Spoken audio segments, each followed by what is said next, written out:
Hello, Rachel. How are you? Really good, thank you, Nazim. How are you? I'm fine too. And thank you very much for giving me this opportunity to interview you. It's an absolute pleasure. Thank you for inviting me. It's wonderful to see you. So, friends, we have Rachel here. She is a trauma releasing expert. She helps people in releasing anxiety and also to deal with health issues. And she is also a best selling author. That's a short, there's a lot to know about her story. And she's also a Reiki master. And more than that, let me tell you honestly, she's a wonderful human being, always Thank open you. to share. And tell me, Rachel, how did you get into hypnosis? By accident. By accident. Completely by one of the things by accident, but it felt like by accident at the time because I was going through toxic relationship patterns that I didn't know I was in. My children had decided it was my second marriage. My children had decided they wanted to go and live with their dad. And that was when I felt broken and unfixable and just, if I wasn't a full-time mum, I didn't know who I was. That was what I identified with. I even got a job that worked in the school so that I could work around them and be at home when they were. So them moving out, although I didn't blame them for it, it really made me like look up and sort of think, who am I? And I've been avoiding myself all my life by people pleasing, over giving, doing all the things. As long as everybody else was happy, it didn't matter about me. So that was the big thing of like, I've got to look at me now. What do I want? I don't know what I want. I was 47 and I still didn't know what I wanted to do when I grew up. It's that I sort of did the job in the bank because my parents said it would be a good lifetime thing. And so it was like, what do I want? And that's when my spiritual medium friend turned up, and she was a school friend. And she just sort of popped back in, I think it was on Facebook, and she just messaged me and said, hey, how are you? And I was like, oh, actually not too good. So she said, let's go away for the weekend. So she invited me to her house with a friend. And I sort of felt like I'd piggyback the whole weekend because we were talking about what I wanted, who I was. And she said, oh, I always thought psychotherapy would be good for you to train in. I was like, ooh, what do you do with that? How long does that take? Oh, no, I don't think so. So anyway, so I said, well, it gave me food for thought. So I was thinking about maybe doing counselling because I can ask, I'm quite a good listener, and I could sort of say, how do you feel about that? And keep going on, and how does that make you feel for the rest of my life? That'd be okay. I could do that. I just need a bit of training. But I never actually did that course because the course that I found was in Peterborough, which is local to me in the UK. But the first course you had to do was hypnotherapy for the first year. Then you went into counselling. But I wasn't interested in hypnotherapy, but it was the best thing I could find locally. So I thought, oh, I'll just sleepwalk through that, be okay, and I'll do the counselling for 2 years after. But the thing was, the first lesson was actually quite interesting, funnily enough. And the second lesson, the teacher didn't turn up for personal reasons. So I started Googling hypnotherapy. And Marissa Peer popped up, who the lady who actually trained in. And all she spoke about the subconscious mind and how it works. And I thought, oh, that's interesting. I'm really interested in this. I was sort of listening to her. Then she did a couple of guided meditation, kind of hypnosis things that I followed. I thought, oh, this is quite good. Oh, she teaches this. You can train in this. Oh my goodness, this is exciting. I've got to do that. And then my subconscious was going, you've got to do this, you've got to do this, you've got to do this. I was like, I know I've got to do this, but I'm doing the other course. Now you've got to do this. And it's like, I've got to do it now.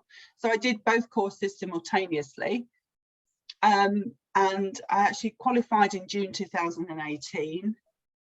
And that, I'm going to tell you later, but the following, in October of the same year, was the aha moment when all the jigsaw pieces came together. But I'll talk to you about that later because I know you're going to ask me that in a later question, I think.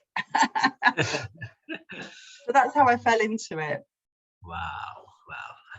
Wonderful. See how beautiful the life, when we connect the dots, turning back, everything was leading you into this wonderful journey. That's right. When you're ready, the teacher appears. Absolutely.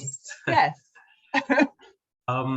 So one of the main topics why I reached out to you, and happily you have agreed. I'm more than happy, since you also help people. Of course, you have dealt with various sort of cases. One specific, the theme of today's interview is hypnosis and pain, Rachel. So I know, out of experience, you have helped so many people. Still, these questions are from on behalf of many people who have these doubts. Is hypnosis really effective for pain? So Absolutely, absolutely. It's amazing because the subconscious mind, which is, and hypnosis is just about you being relaxed. It's like a daydream. It's something we do all the time. It's been given this funny label of being a bit woo-woo, but it's just something we go in and out of all the time. It's like daydreaming. It's like when you drive your car and you can't remember how you got from A to B. And it's like, oh, but it's just your subconscious dealing with it, and your conscious mind thinking about, I don't know, the argument you had with your partner in the morning, or what's for tea tonight, or what's on TV, or all that sort of stuff. And that's all it is. It's just something we go in and out of. It's like the little in-between state between awake and asleep, or watching a movie and just being so absorbed in that moment. That's all it is. So it's something natural, but by using that natural state, it takes you into your subconscious, which is more about your feeling mind, your emotional mind, and where your memories are stored. So it's all about tapping into your superpower, really, in your hard drive of your computer, if you like, isn't it? So that you can actually access what you need to sort of uncover about yourself. It's a fabulous way of self-exploration and to analyze and release stuff. And so the simple answer is yes, absolutely, it is effective for pain, because your subconscious mind, and pain can be emotional or physical, because it's all really the same, because your emotions get pushed down, which causes physical pain. And so, but your mind knows exactly how, when and where it all began, even though consciously you might have no idea. So it's about going into that and going back to where it all began. And then you start going, oh, I don't know, I'm 6 years old, I'm at school, I've got no idea why I'm thinking like this. This can't be right. But it's absolutely right. You're like, right, you daydream, it's like a daydream. And it's not what happened to you, it's more about the emotions you've attached to it. So it can be something really obvious that you wouldn't have forgotten, like being held at knife point at 6 years old, which is one of the clients I've had, and that was an amazing session for post-traumatic stress. Obviously, it's, you know, PTSD, being held at knife point at 6 years old on the way to get an ice cream is fairly traumatic for anybody to go through, isn't it? But equally, it can be something really seemingly really mundane, like having a photograph taken. And that's the recent experience with a client as well that she went back to. I don't know why I'm here. I'm at school, I'm having a photograph taken with my family. It was some sort of religious festival that they were doing, but she had to go back to an old school to have this done. And so she was in the old school. She didn't feel like she belonged because she'd already left. So her old friends didn't particularly want to associate with her because they'd already lost her, if you like. They knew they were going to lose her again. She was only there for the day, so they didn't really want to interact with her particularly. Well, that's how she felt. And so she didn't belong in this old school. She didn't feel like she belonged in the new school because she hadn't been there very long. So she didn't belong, she couldn't connect, and she just felt so different. So just standing there having your photograph taken seems like a really mundane thing to do, and like not traumatic at all. But so that's a really great example of how the emotions that you attach to it make such a difference. So the person next to her probably wasn't experiencing the same trauma that she was, just by standing there. And so it's what's happened to you, it's the emotions you've attached to it. So it's like unpicking it, because that is the crucial thing. It's I don't feel good enough, I can't connect, what I want isn't available, feel different. They're really the fundamental things wrong, in inverted commas, with all of us. And when you clear that trauma, we've all gone through trauma. Every single one of us have felt like that in our lives. So when you uncover that and going back to the natural state of who you really are, getting rid of all that trauma, you can stand in your own power and feel amazing, feel whole and complete. So it's just looking at the pain, emotional, physical, it's all the same, and understanding what the role, function, purpose is behind the anxiety or behind the physical pain, because there's always a story. It's your body inviting you to go within and look at it, analyze it, release it, and then, you know, it's gone because you dealt with it. You've processed those emotions that you didn't process at the time. That's all it is. Wonderful. That was awesome. So do you believe that our mind body are connected? Absolutely, cannot separate it. Okay. Absolutely, 100%. You cannot separate the mind, body, spirit. So of course it's all connected, and that's why conventional medicines, really, when you just get a pill for something, aren't really effective, because they're not dealing at the root cause. They're masking the symptoms, and I'll talk about that later, because that is exactly what we were doing.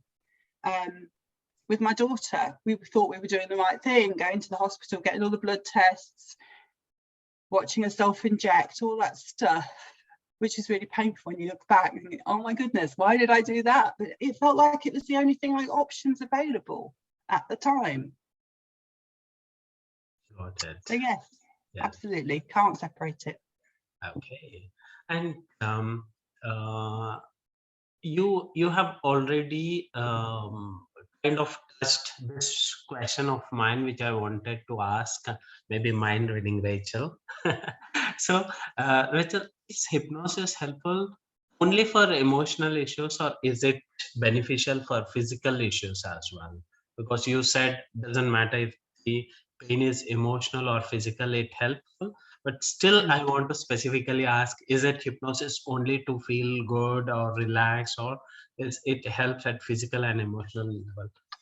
Okay, well, hypnosis is just about being relaxed. So it's not particularly, that on its own isn't going to do the work, the heavy lifting. It's what you do, the talking therapy you use to get you where you want to be, that's the effective thing. So the hypnosis works, but it just depends what you do after, you know, during that, while somebody is relaxed. And absolutely, yes, it's absolutely possible. And I'll tell you more about my first client, because that was the aha moment for me. It empowered her, it empowered me, of like, okay, I need to get out my own way now. And you know, because the world needs to know that it's not, the answers that don't lie in a medicine bottle. The answers lie in our subconscious mind. We are powerful beings. We've been created to be able to fix ourselves, to heal ourselves, and under the right conditions we can. And the subconscious mind is 95%, I believe, of everything we do. So it's our power drive, it's our supercomputer. So just by going within, you can release it. Everything is emotion, energy in motion. And if we don't process these emotions, they go in. And if they go in, they cause pain. And Louise Hay is a fabulous example of that. She talks about the mind-body connection and where pain is. So like grief can be held in our lungs, and anger is in our liver. And we all know that anxiety is in our stomach. We've all felt that. So it's just there's a mind-body connection, and the emotions get stored in various parts of our body. Heartache is obviously the heart. So it's just about releasing that, looking at it, analysing it, and like pressing the reset button, really, by actually releasing all those old emotions until you're feeling different to that scene that came up. And that's what I do. It's like, right, how do you feel about that now? Even sexual abuse, Nazim, if I've had a client, well, I've had several clients who've had sexual abuse, but there's one in particular that was really profound, because, and it's awful, but she was abused at 5 years old, and she went back to that scene of being in her bedroom, and I won't go into details, but that was what it was. And obviously she's traumatized, and we did all the work that we did in the session until I sort of said, right, now let's just go back and see how you feel about that little girl in the bedroom now. She goes, oh, she sat on the bed, she's playing, she's reading, she's just really enjoying it. She's enjoying her bedroom. So it's about flatlining it, and then we went to other scenes, and she said, oh yeah, I'm not in the car anymore, or I'm in the back seat and I'm playing I Spy with myself, or something like that. So it's just like, wow, we've done the work. And that's how I, you know, by going back and saying, right, how do you feel about that scene now when we've done all the clearing, and when they're doing that and going, oh yeah, actually I feel indifferent to that, or I'm not even doing what I was in that first scene that we came back to. I'm playing, or I'm just being childlike. And that's great, isn't it? You know that the job's done. Amazing. And Yeah. Rachel, there is this day to day, we keep hearing that so and so person has undergone specific surgery, and doctors also advise that they have to learn to maintain, they have to manage their pain, and after certain point they also ask us not to be on painkillers anymore and learn to manage this pain and to learn to slowly be with it and get over it. And yet, can hypnosis help such people who have undergone the surgery and recovering from whatever it is to deal with the pain or heal the pain? Is it possible for such Yes, people? absolutely. Again, the subconscious mind is way more powerful than any drug. So yes, it's absolutely possible to still go back and find what the pain is telling them, and able to even do like a visual thing of actually seeing like your mind as a control room, maybe a starship, Star Trek or something, you know, and turning and finding that pain switch or dial and turning it down and things like that. So yeah, there's loads of stuff we can do to help them do that too. Okay. And I have also heard that to people who are scared to undergo surgery, who are not about to undergo and they're not mentally ready or feeling anxious or something. So even such people can get benefited pre-surgery hypnosis also? Yes, absolutely. Yeah, because it's kind of like a phobia type of thing, isn't it? Of I can't do that, and so it's all about reframing it, and so that they feel able to deal with it all. Amazing. Definitely. Or even potentially looking at what the pain was originally, why they need the surgery. That's another way around it. Why do they need the surgery? What can we do before we get there? You know, that's the last resort. Can we do something prior to that? Together, working together. Okay. Rachel, like we get to hear one more thing, like, as we age, bone density comes down and arthritis. Let us say people who are in their old age, like 60s, 70s, or who have different sort of pains. Can hypnosis be used on them, and is it helpful for them? Yes, absolutely. There's always a story behind it, even though, I mean, because we're aging, we've had more trauma as well. So that there's still a role, function, purpose behind the arthritis. There's still a story. Your body's trying to say, hey, could you look at this a moment? There's still that. It's all, we've been told, you know, to expect X, Y, Z as we get older, all these pains and ailments, but actually we're meant to be disease free, and disease is dis-ease, you know, unease in our bodies. So it's just that, it's looking at it, analysing it, releasing it. We've been told this story that we have to, you know, as we get older, we're going to be in pain or not going to be able to walk or all this sort of stuff. And actually that really isn't true. Really isn't. And it's hard, you know, we've been conditioned all our lives, haven't we, to believe that. And so to actually sort of go, actually no. It's like, really?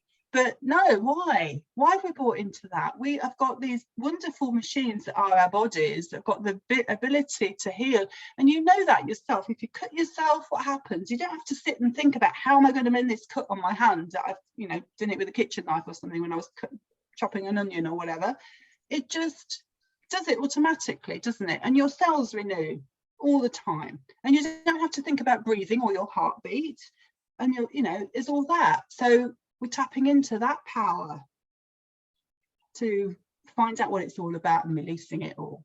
We are superpowers, but we've been shut down into believing that the answers are outside of ourselves, when actually the answer's within. 100%. You mean we are all mutants, like in the X-Men? Quite say that, but if you like. That's what I could relate with. Yeah, if you like, then if that's it, yeah, why not? So just kidding, Rachel. So Rachel, you have also authored a book called The Power of Reinvention. Yes. So could you please tell about your Here message? it is. Wow. Oh yes, that little book. I mean, it's downloadable for 99p, so you don't have to get the copy. Okay. But that's $4.99 UK. Is it available on Amazon as well? It is available on Amazon. Okay. Yes, I can give you the link if you want it. Sure, sure. I want. So yes, it's about my story, and like I gave you that little hint. It's a chapter. There's 9 chapters in the book, and one of them is me. And it was about me feeling broken and unfixable, and how I broke the pattern of being in those emotional abusive relationships. I mean, it was so bad that my kids left. So, and that was when I was like, and actually I didn't realize I was in that pattern. I thought that's what love was, until I was at work one day, and Marissa's work that Marissa Peer trained me in with our rapid transformational therapy. So every waking moment I had, I was watching training videos. I was like absorbing it, because it was just like my soul going, you've got to do this. So in my lunch hours, I was working in a builder's merchants. I was the only female there, and I was eating my sandwiches at my desk, watching this training video on my phone. And it was all about addictions, but it wasn't about the subject. It was about what she went back to. And it was like so relatable. It was like, oh, I don't just need a little bit of confidence. This was way back in the one as I was training. Oh, I don't need just a little bit of confidence like I thought. I need a major rehaul. I have a problem, Houston. and it's emotionally abusive relationships that I need to sort, because, and then, you know, as you sort of go into that and lean into it more and think about it. And I took steps to leave in March 2019. Yeah, it was just that I needed to have work on myself, to heal it, to release it. And because I was so scared, I knew that if I hadn't asked for help, and I divorced that second husband, if I had another relationship, I was scared it was going to be violent this time, because the message was getting louder. And I was approaching my 50th birthday, and I can't be a Catwoman and not have a relationship for the rest of my life. So I had to do something, and that was what I had to do. I had to reach out to another RTT therapist and just say, can somebody help me, please? Because I have a problem and I need to fix it. And I'm now in a proper loving relationship for the first time. And it's amazing. Who knew that, you know, you could have somebody that's giving as well. And it's fabulous. We're on the same page on so many things. And it's just wonderful. So I am so grateful that I found Marissa, because she didn't just help me help my clients. She's helped me fix me. Not that I was broken. It's just needed, you know, it just needed that resetting and finding out where my pattern began, so that I could overcome it, look at it. It's just that in my past, I learned that love was painful. That's basically it. I won't go into more details than that, but love is painful. So you have to just overgive and get a titsy bit of love back and be grateful for it. Right. And that was it. And so, yeah, I really am convinced that if I hadn't done the work, it would have got louder, as in he would have been, you know, more abusive going forward in different relationships. So you put your story into the book. So that's my story, yes, but it goes into more detail of you know, what actually happened and things like that. Wonderful. So, Rachel, since you spoke about the relationship part, and opened up that, like, okay, because twice something bad happened doesn't mean that one has to live the same pattern for the rest of the life, and you healed and you got into wonderful relationship. So what is your advice? People in their 35s or 40s feel like, no, I'm aging, I'm no more open to any relationship, and they cannot have physical intimacy or anymore, and like, we are aging, we are aging, we are aging. This is kind of mantra people repeat. Yeah, So what's your because advice? Would hypnosis help for get out of such mental baggages? One, two, what is your advice? absolutely. It's everything is in the subconscious. So whatever you feel is a block or a limit, then that's, again, it's inviting you to go within to find it, what it is that's stopping you. You know, what is it that you believed? Because our thoughts are the only limitations.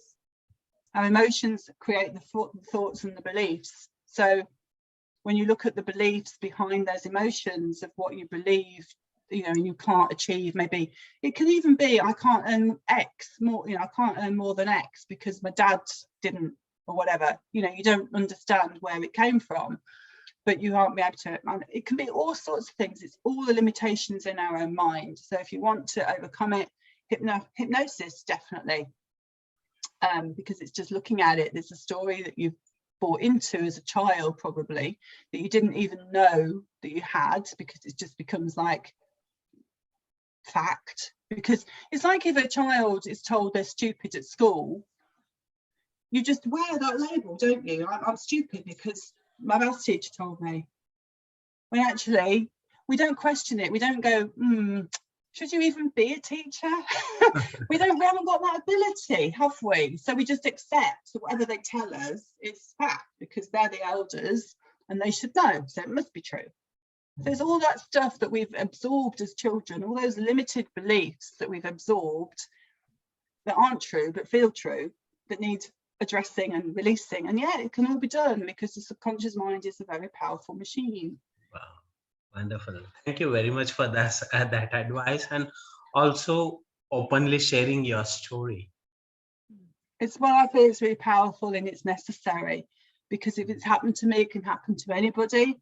And you know, and it's like me too, that, you know, I'm not this superpower thing that, you know, has skipped through life in the fields and just had a wonderful experience. It's like, no, I've had to clear my own, I don't know, warts or whatever you want to call it, so that I can be who I am now.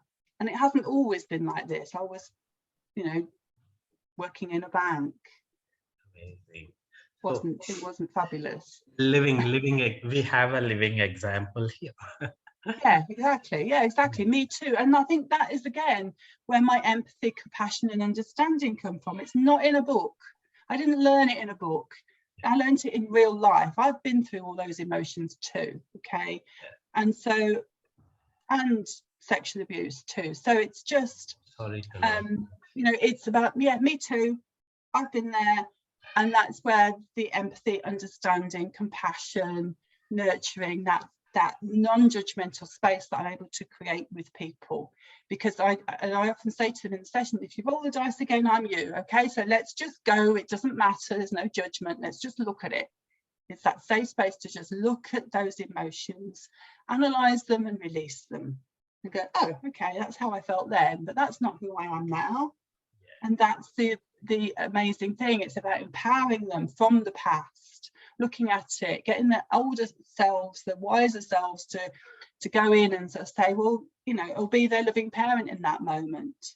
Amazing. It's really powerful, and the whole purpose is to, at best, to sort of flatline that emotion, and the really good thing is when they're like, hey, that's not who I am, and bringing them, you know, feeling empowered by it, releasing the victim mode that they felt in that session, in that scene, really. Thank you for sharing that. And could you please share your experience about working with your daughter's juvenile idiopathic arthritis? Like, you know, I really don't know what is it. Also, it kind of like a tongue twister, but what is it all about? I'll tell you. Okay, this is the pinnacle of me getting out my own way, because my daughter was diagnosed with juvenile idiopathic arthritis. So that's juvenile was the young person, idiopathic means no known cause, arthritis is in her joints. So it's inflammation in her joints. And she was diagnosed when she was a year old. And we were doing all the things that we thought we were supposed to do, like going to hospital, blood tests, all that stuff, methotrexate, which is a cancer drug as well. It's got awful side effects like most drugs have. But we thought we were doing the right thing, and Coldplay Fix You was on the radio every single time we went to the hospital. I kid you not, every time we went, that was on the radio. And every time we were there, you know, listening to that song, I used to send a little silent prayer, even though I wasn't particularly spiritual or religious back then, but it was just like, please, God, if you're listening, can somebody just send me something? If there's an answer, can someone just like whack me over the head with it, please? Because I need to know, okay? So that was like my silent little prayer, and just releasing it, not with attachment, just like, please, that's it. I'm sending it up and leaving that with you. Before I really knew what I was doing, really, but that's what I did. And so 14 years later, she'd been in drug-induced remission for 2 years. So she's 14 at this point in time in 2018. She'd been in drug-reduced remission, which meant she was self-injecting methotrexate into her joint, into her leg every single week. So she was throwing up every weekend. She was nauseous during the week. She got really poor memory, that you could say to her, what's the capital of England? And she'd say London sometimes, and sometimes she'd say, is it Spain? Because her memory was so poor. She just couldn't hold information.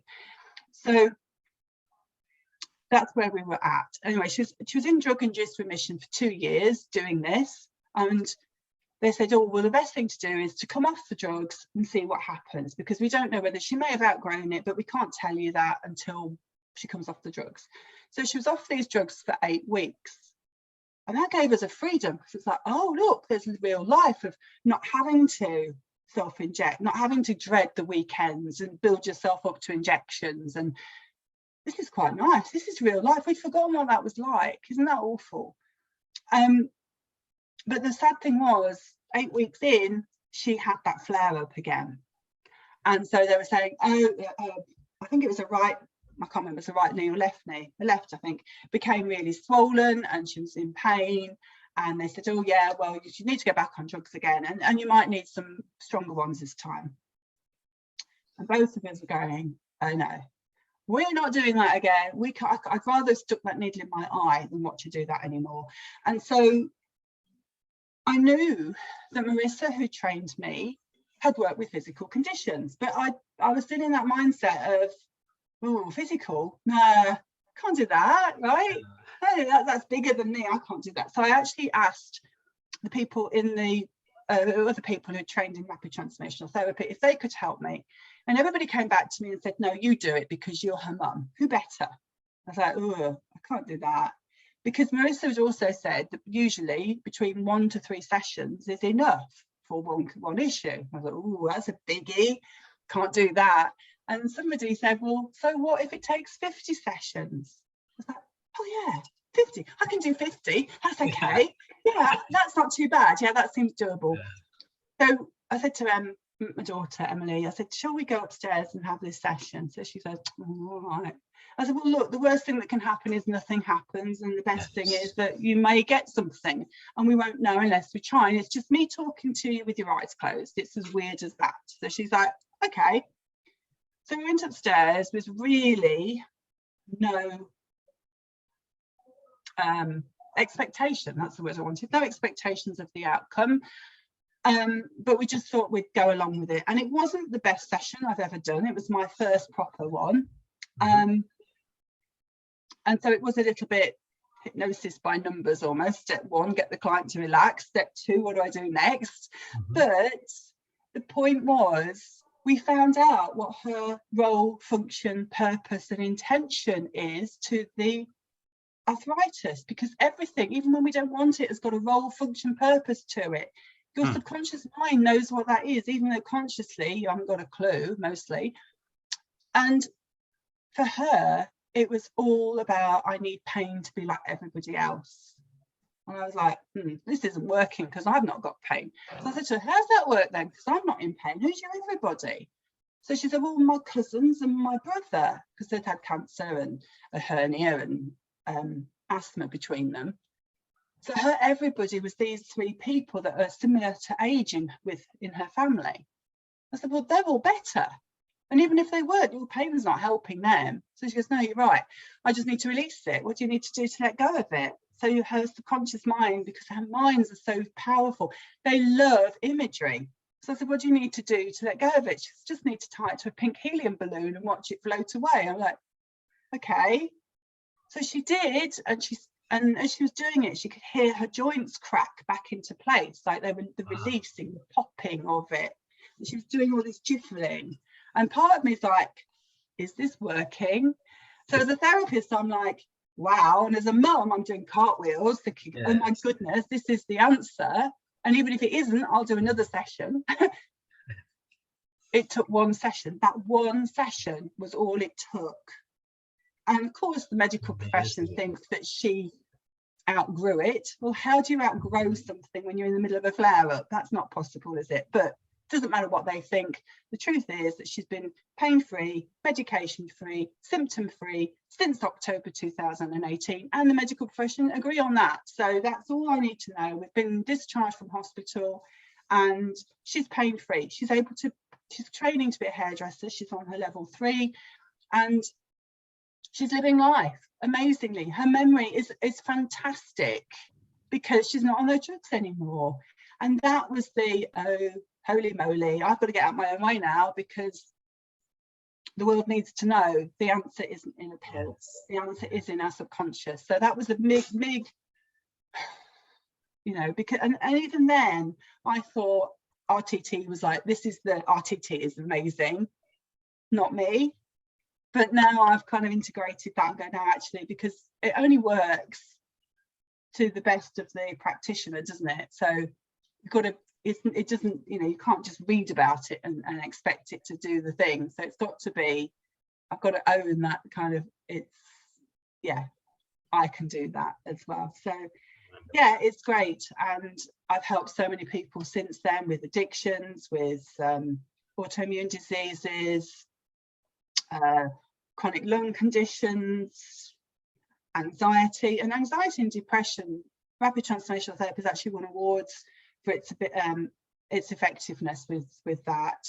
And I've had one, I can talk to you all day about this, but post-traumatic stress, I had one session in March and she left after the first session. She just left the building that I was working in and said, I'm going to go shopping. I said, oh, that's great. And she said, no, you don't understand. I haven't been shopping for like 2 years and I haven't been shopping on my own for, I can't even remember how long.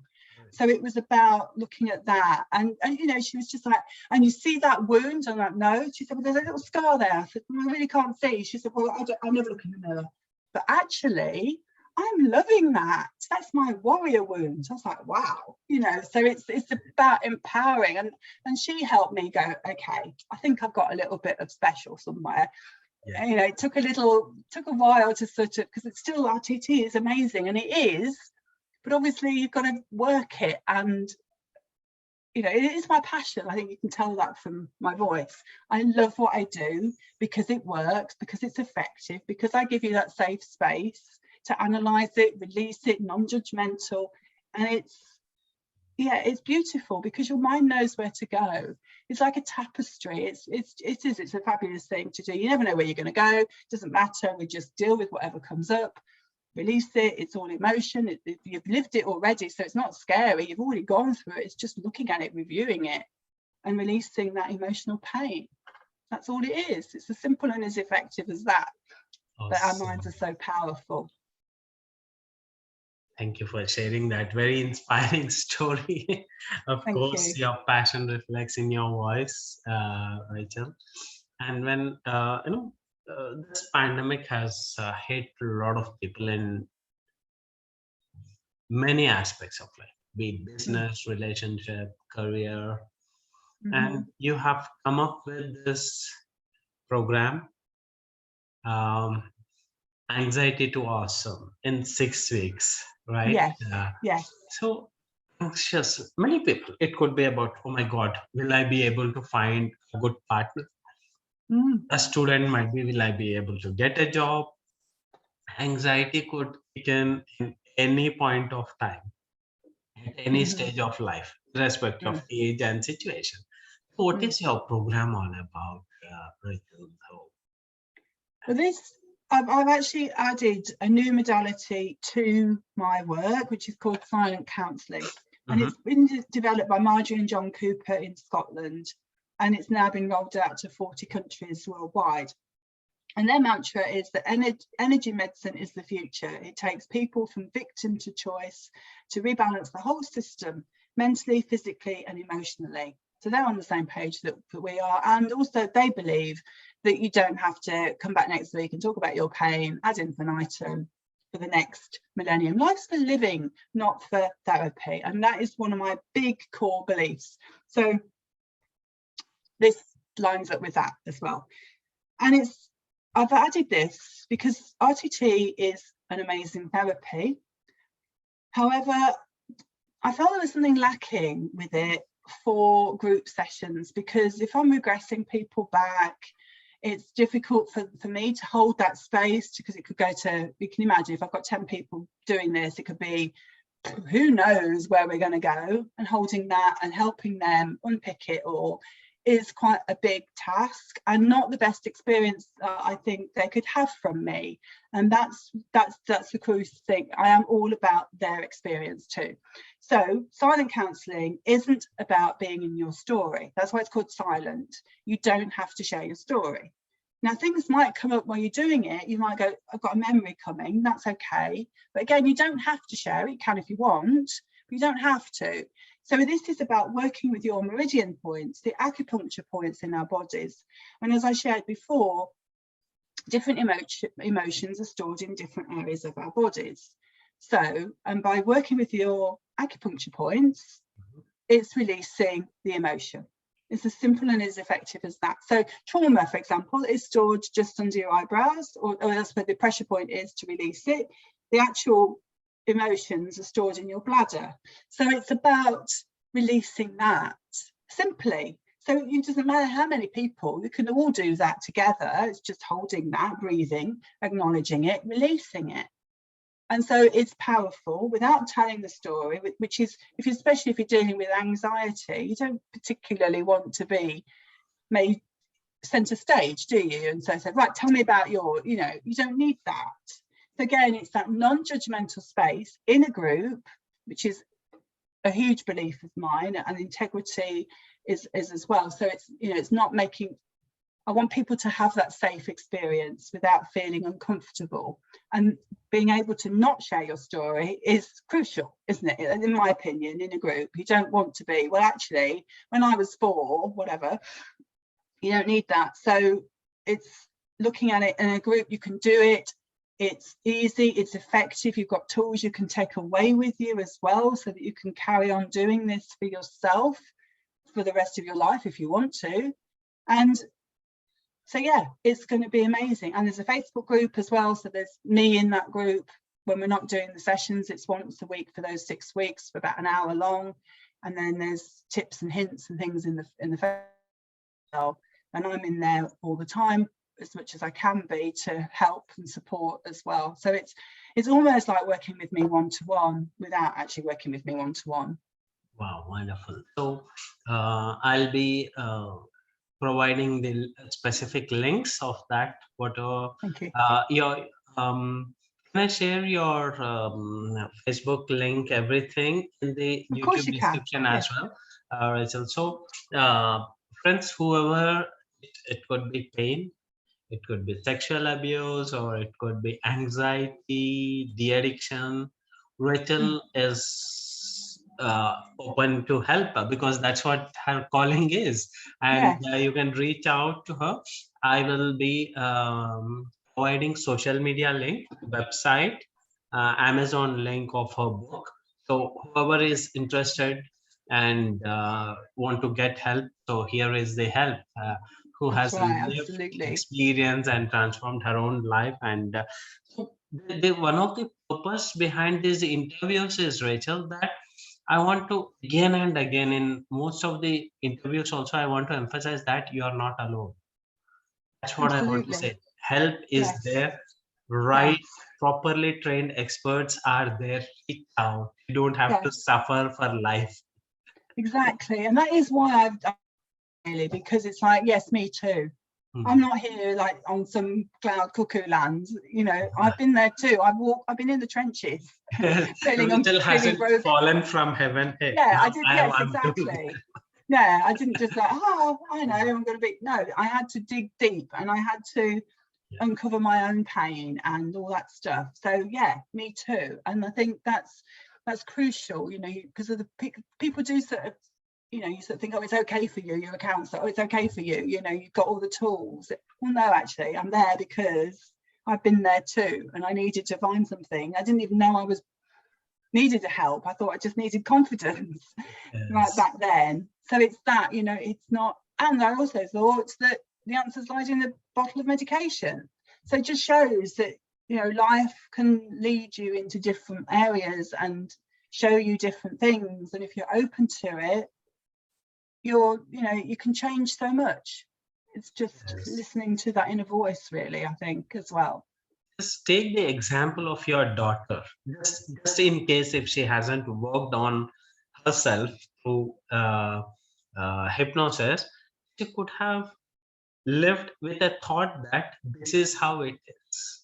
But I don't know, for a number of years, but what's wrong in giving it a try? So friends, again and again, I'm emphasizing that you are not alone. There are well-trained therapists, hypnotherapists, coaches like Rachel. Please reach out. No matter, you could be a man, you could be a woman, you could be like, you know, of any age, any Absolutely. And challenge. Like, I've worked with yeah, so many things, even erectile dysfunction I've worked with. It's everything, whole spectrum yes, of stuff.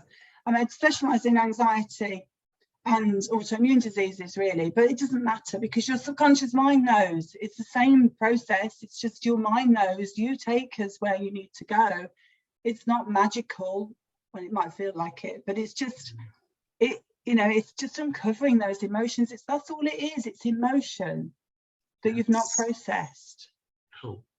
That's And it. you know what, Rachel, like people have this wrong notion that what about the confidentiality? What about being judged and all that? So what would be your advice for people? Like what if, okay, let's say a young girl is in some, recently got married, and after a few years she was in extramarital affair and she's feeling guilty about it. Or it could be a man who is having this could be erectile dysfunction or premature ejaculation or something. They're, like if they open up about their secrets to a therapist, what about confidentiality? What if Of everyone course, gets to know? And what about being absolutely, it's judged? Your confidential. answer for that? Of course, it's confidential. And the client that I shared about being held at knife point, she's more than happy for me to share that story because she's like, you've empowered me so much. I don't share without without permission from the client. So yeah, absolutely, it's 100% confidential. What about being judged? Fear of being judged? Yeah, but as I said earlier, there is non-judgmental because I say, well, roll the dice again, I could be you. So it's just emotion. Let's just deal with that. Wonderful, wonderful. So thank you for talking from once you were a client by yourself and took Yeah, help.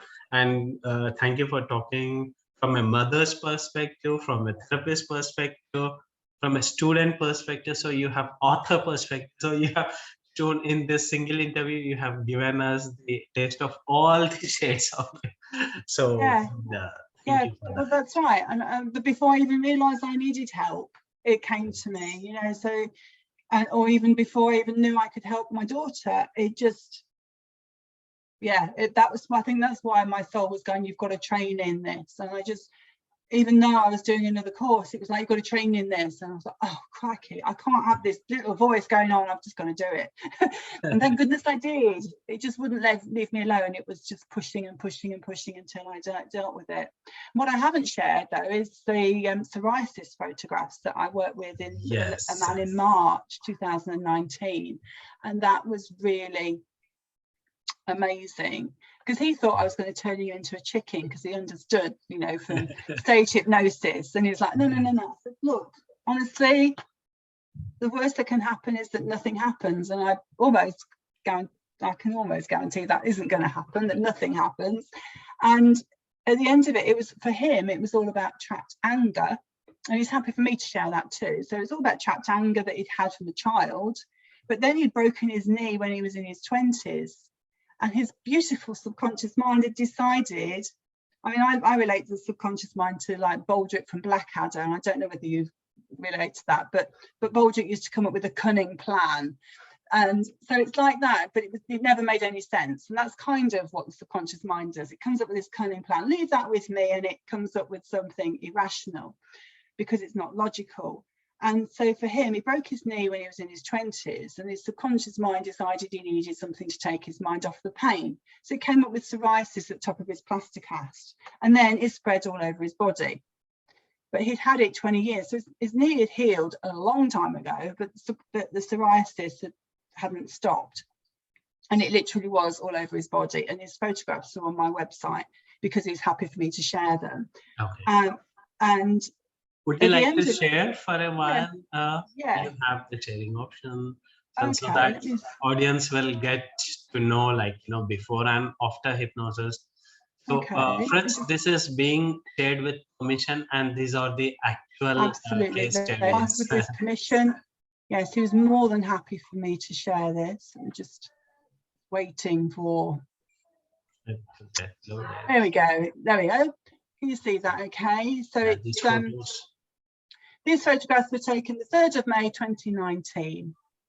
So this was after the first session. Actually, it was only one session he ever had. But so you can see how raw that skin is on his. That was his arm on the. I think you see it on the left, and then his leg, and it's just really painful all over his body. Okay, and this is going down the dark patches of the healing skin. This is 2 weeks after our first session. 2 weeks after the first session itself. 2 weeks, yes. The skin can heal that fast. Look, and that is just amazing. And then healthy skin. Yeah, and then let's see if I can. Oh, got another one hiding, I think. But I'm just. Yeah. And then this one as well, this is Kerry, that she wanted help to overcome psoriasis. It was in her hairline, and so she gave me a close-up of what her forehead looked like all over. So you've got that sort of pink before and then the after. And hers was like, I need people to see I'm in pain. That was all it was. I need people to see it, to visually see it, because I'm in this pain and no one's taking any notice. And she'd had it, I think that was 14 years she'd had that. And she was able to look at it and release that too. So it's incredible. The mind and body connection, you cannot separate it. Amazing, amazing. Rachel, you are doing an amazing job. Thanks for being gift to the world. And it was wonderful to know your experience. So it's such a incredible. See, if we connect dots of all this entire conversation, there's this lady who undergoes her own shit phases of life. Then, you know, she works on herself. Then there is this calling, learning, author, all that beautiful transition that you are in. Yeah. It's like a movie. Sorry? It's like a movie. A movie? Well, yeah, well, it is, isn't it? Our lives are like movies. And yeah, I didn't know I needed help. And then goodness, this came, you know, I can now see why my soul was going, for goodness sake, you need to train. Will you just, you know, and then when I started, it took me months, not years, to train because I was so determined. And isn't it, well, it's not coincidental because I don't believe in coincidence, it's all synchronicity. But you know, June I trained, I qualified, and in October my daughter needed me. So you can see why I was being pushed. It's like, come on, you've got to be on the game because she's going to need you. I didn't know that, but now you can look back and go, ah, right. Yeah. And so that was October, and then it was that year that it was December 2018 that they left, I believe, or 2017. I've lost the count. But it was 2019 when I realised that I got that pattern of, 2018 was when I actually realised I got a pattern of toxic relationships. In 2019 when I took steps to move away. And then 2020, I started doing this full time. Just 2 weeks before lockdown hit. Great. But it was obviously the right time, right place. And what I want to do in the future is set up my own holistic practice with other modalities, and potentially having a charity that's got several rooms available within this holistic centre. It's got like a spa or something like that attached to it, that gives people who've been through abusive relationships like I have, but haven't got the safe space to live. So we've got that, we're going to have those rooms that are available and the therapy that they need to rebuild their lives as well. So that's what I want to do, like half a dozen or 5 or something like that, a few rooms that they're available for that, so that they, you know, it's paying it forward as well. So that's what I want to do. Maybe not in a whole year, who knows how long it's going to take, but that is the big plan.